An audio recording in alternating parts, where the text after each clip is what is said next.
भाइयों और बहनों, बहनें आज ज्यादा दिख रही हैं तो काफी अच्छा लग रहा है।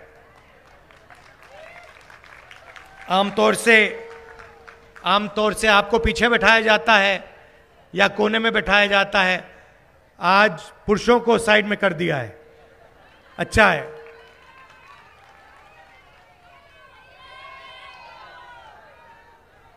पिछले साल कन्याकुमारी से कश्मीर तक हम भारत जोड़ो यात्रा पे चले।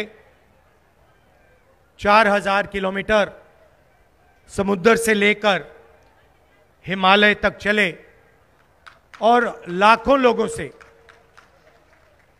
मिलने का मौका, बात करने का मौका मिला।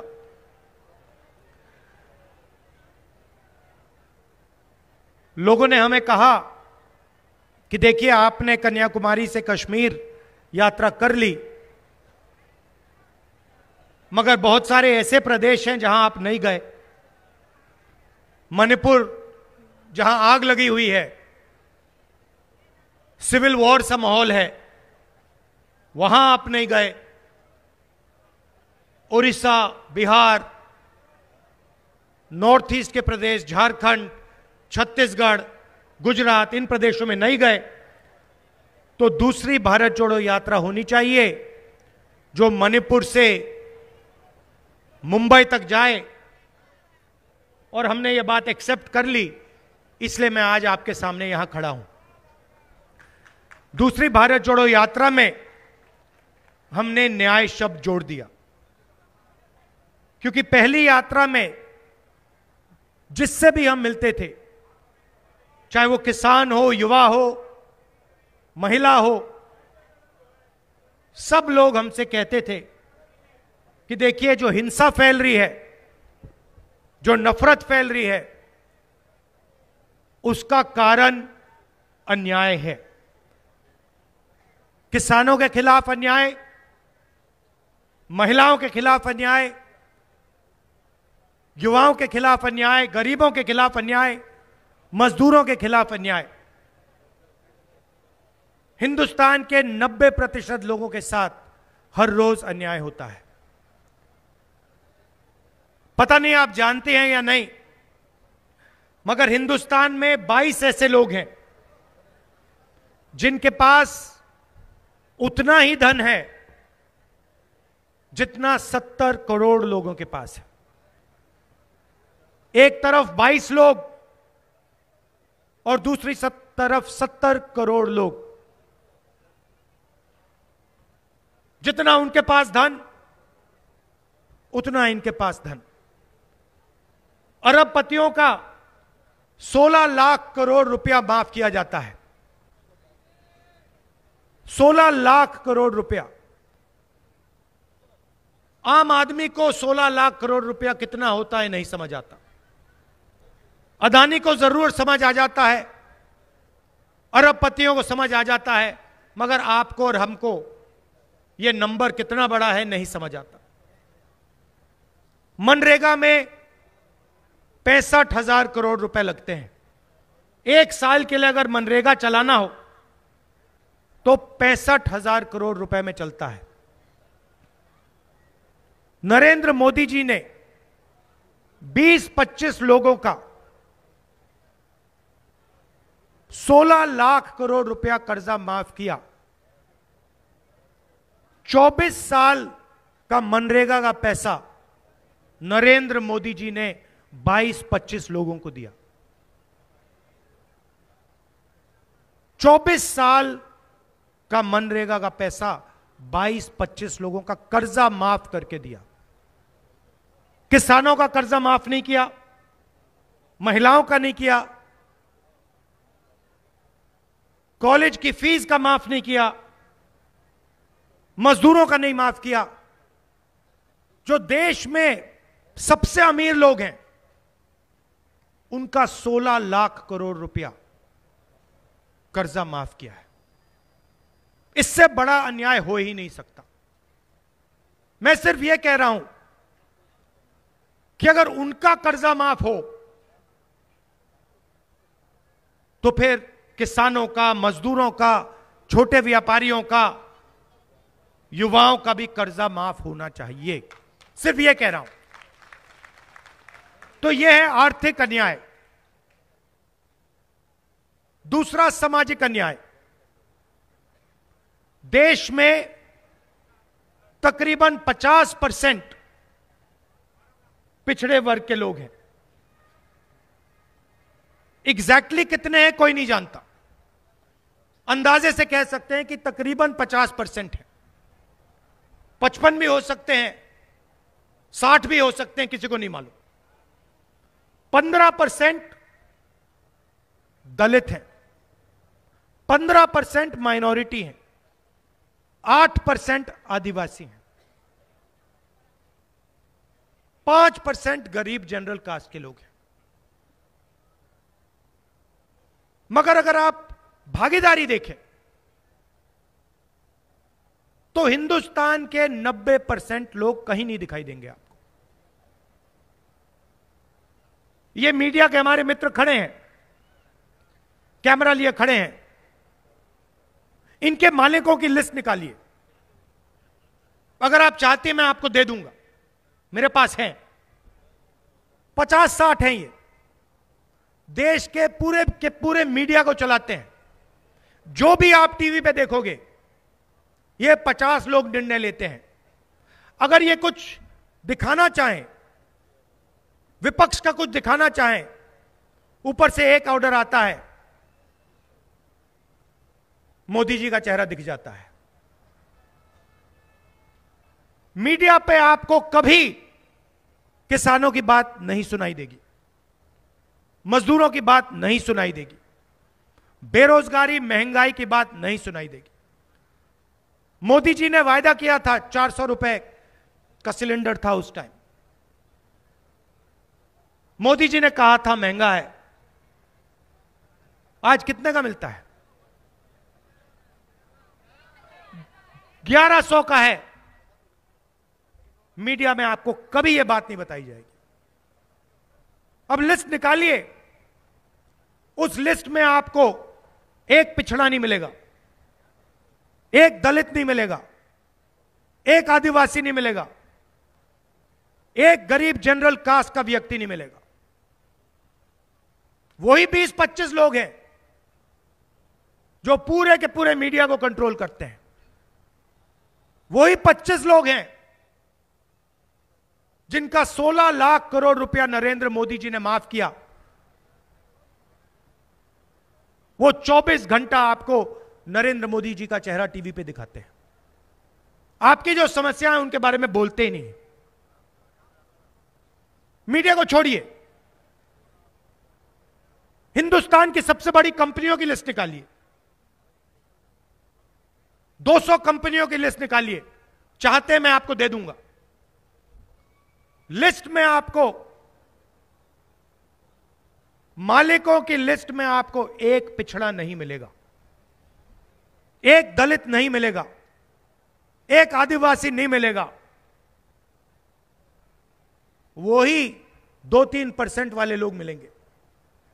सीनियर मैनेजमेंट की लिस्ट निकालिए, जो कंपनी में बड़े बड़े अफसर होते हैं, उधर आपको एक पिछड़ा नहीं मिलेगा, एक दलित नहीं मिलेगा, एक आदिवासी, एक माइनॉरिटी, कुछ नहीं मिलने वाला। 90% हिंदुस्तान की उसमें कोई भागीदारी है ही नहीं। पैसा आप देते हो, अदानी जी को जो पैसा मिलता है वो आपके जीएसटी से आता है। जो उनका कर्जा माफ होता है आपकी जीएसटी से आता है। जितनी जीएसटी आप देते हो उतनी जीएसटी अदानी देता है। आप 1000 रुपए की शर्ट खरीदो, वो 1000 रुपए की शर्ट खरीदेगा, 18% आप दोगे, 18% वो देगा। उसकी आमदनी लाखों करोड़ रुपए, आपकी आमदनी 50,000, जीएसटी एक जैसा दोगे। ठीक है, आप कहो कि भैया हमें कॉर्पोरेट इंडिया में कोई नहीं चाहिए, हिस्सेदारी नहीं चाहिए, हमें मीडिया में हिस्सेदारी नहीं चाहिए, तो फिर मैं आपसे कहूंगा ठीक है, बताओ सरकार में आपकी कितनी हिस्सेदारी? 90 लोग हिंदुस्तान की सरकार को चलाते हैं, आईएएस अफसर हैं, हिंदुस्तान के पूरे बजट को बांटते हैं। हर रुपये को वही लोग बांटते हैं। महाराष्ट्र में कितना पैसा आएगा, शिक्षा में कितना पैसा जाएगा, मनरेगा में कितना जाएगा, नेशनल हाईवे में कितना जाएगा, सैन्य में कितने जाएगा, अग्निवीर होगा या नहीं होगा, ये सारे के सारे निर्णय ये 90 लोग लेते हैं।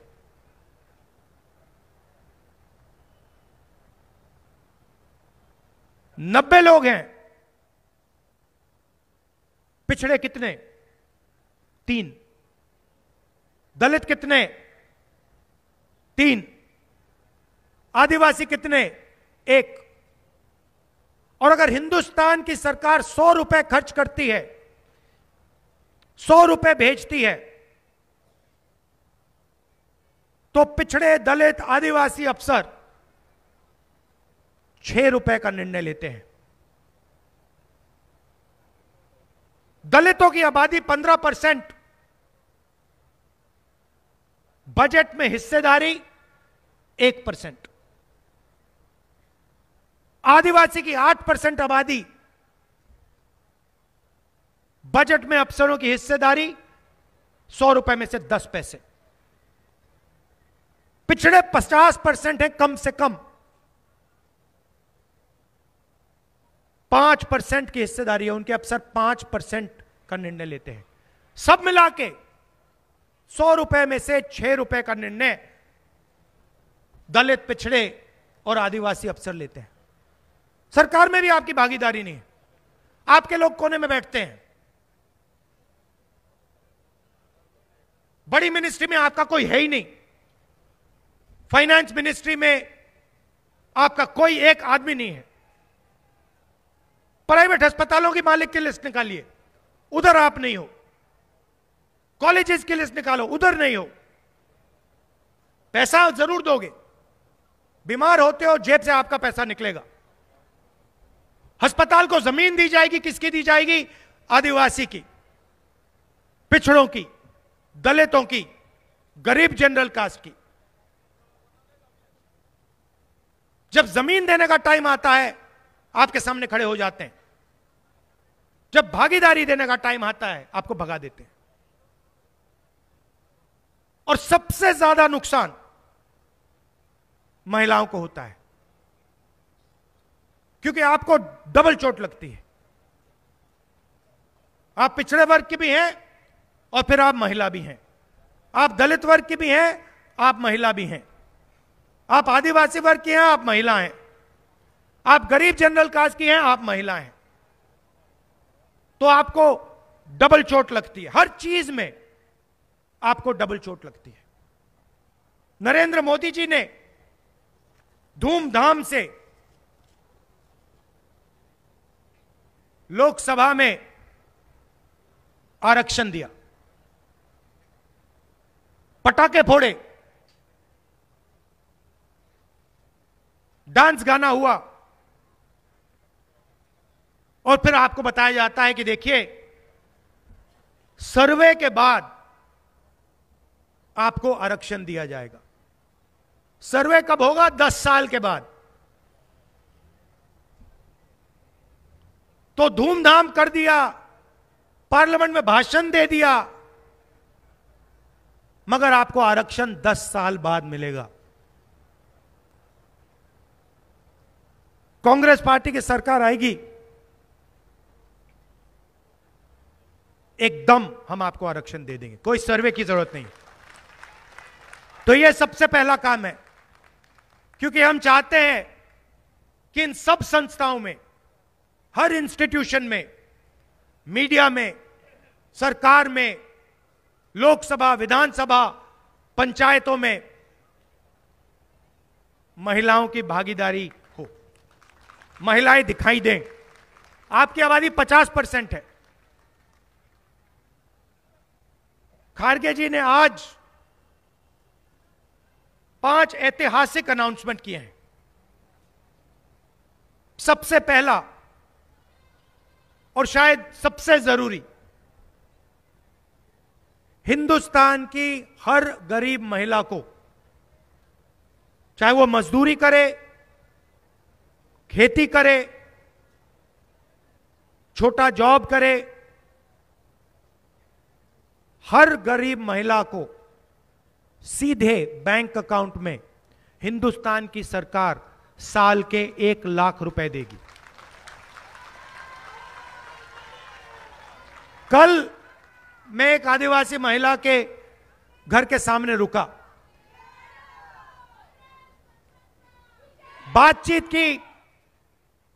उनका बेटा पुलिस में भर्ती होने की कोशिश कर रहा है, उसका पेपर लीक होगा, पेपर के दिन उसको पता लगेगा कि किसी अमीर बच्चे ने पेपर खरीद लिया और उसकी मेहनत बेकार गई। उसकी मां महीने के 10,000 रुपए कमाती है, 25,000 रुपए का बिजली का बिल था, पानी का बिल है, 5-6 घर में वो कपड़े धोने का काम करती है। यूपी हमारी सरकार आएगी, इंडिया की सरकार आएगी, उसी महिला की आमदनी दुगनी हो जाएगी। 1 लाख रुपए उसके बैंक अकाउंट में हर साल ऑटोमेटिक डायरेक्ट उसके बैंक अकाउंट में जाएगा। और वैसे ही हिंदुस्तान में करोड़ों महिलाओं के साथ, करोड़ों महिलाओं के बैंक अकाउंट में साल का 1 लाख रुपए आएगा। क्रांतिकारी कदम है ये। अगर नरेंद्र मोदी जी अरबपतियों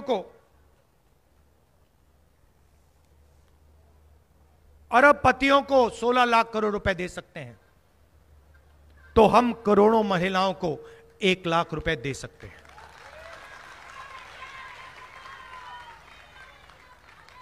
दूसरा ऐतिहासिक काम,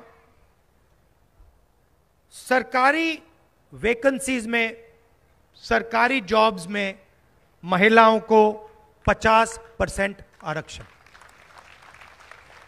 हर सरकारी ऑफिस में कुछ ही सालों में आपको 50% महिलाएं दिखेंगी। तो हम आपके लिए दरवाजा खोलने का काम कर रहे हैं।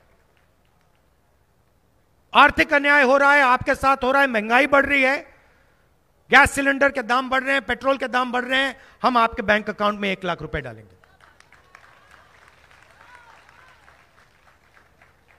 सरकार में आपकी जगह नहीं बनती, हम 50% रिजर्वेशन दे के आपको अंदर दरवाजा खोल के डालेंगे।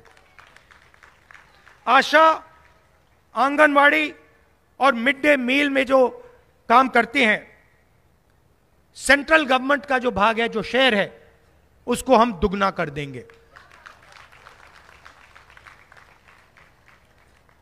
हर पंचायत में एक अधिकार मैत्री को हम अपॉइंट करेंगे। वो महिलाओं को उनके अधिकारों के बारे में समझाएंगी और उनके अधिकारों के लिए उनके साथ मिलकर लड़ेंगी। और आखिरी काम, सावित्री फुले जी की जन्मभूमि है,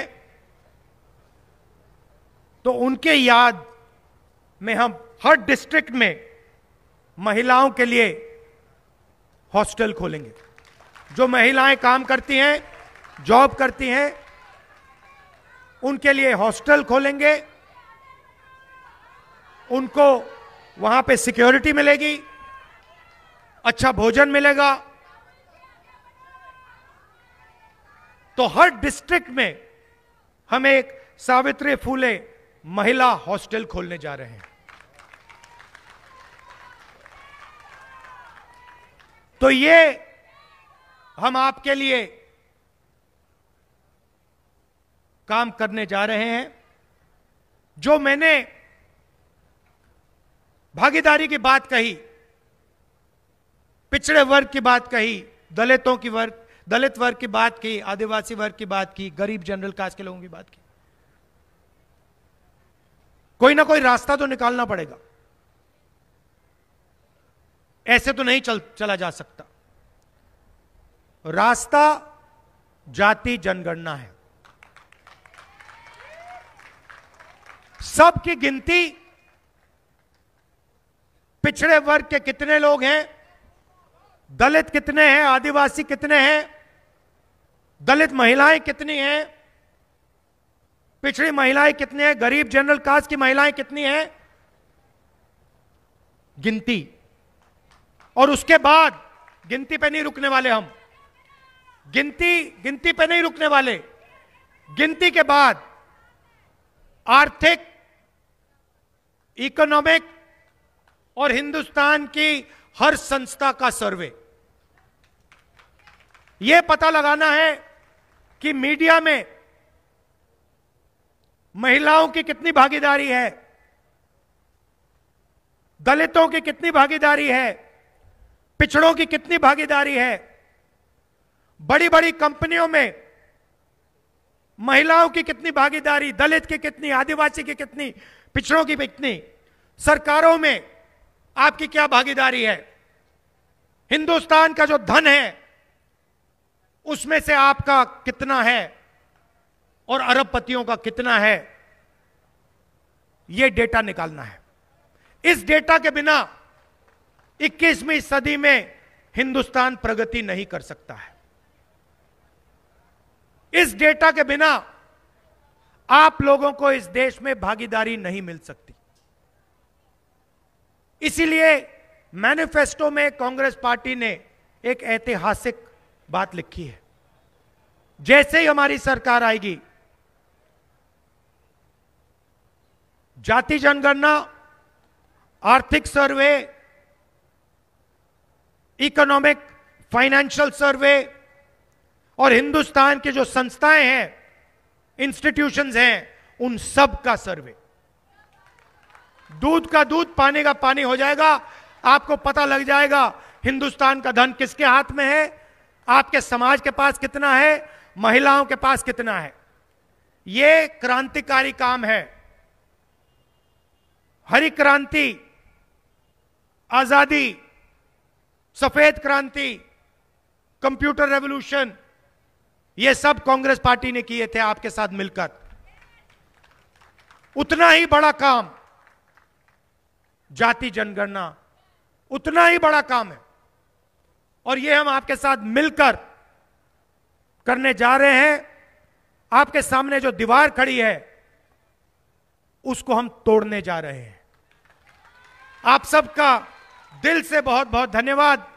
और अंत में प्रतिभा जी, जिन्होंने ये पूरा ऑर्गेनाइज किया, मैं आपका दिल से धन्यवाद करता हूं। बहुत बहुत धन्यवाद। बहुत अच्छा प्रोग्राम आपने ऑर्गेनाइज किया। धन्यवाद।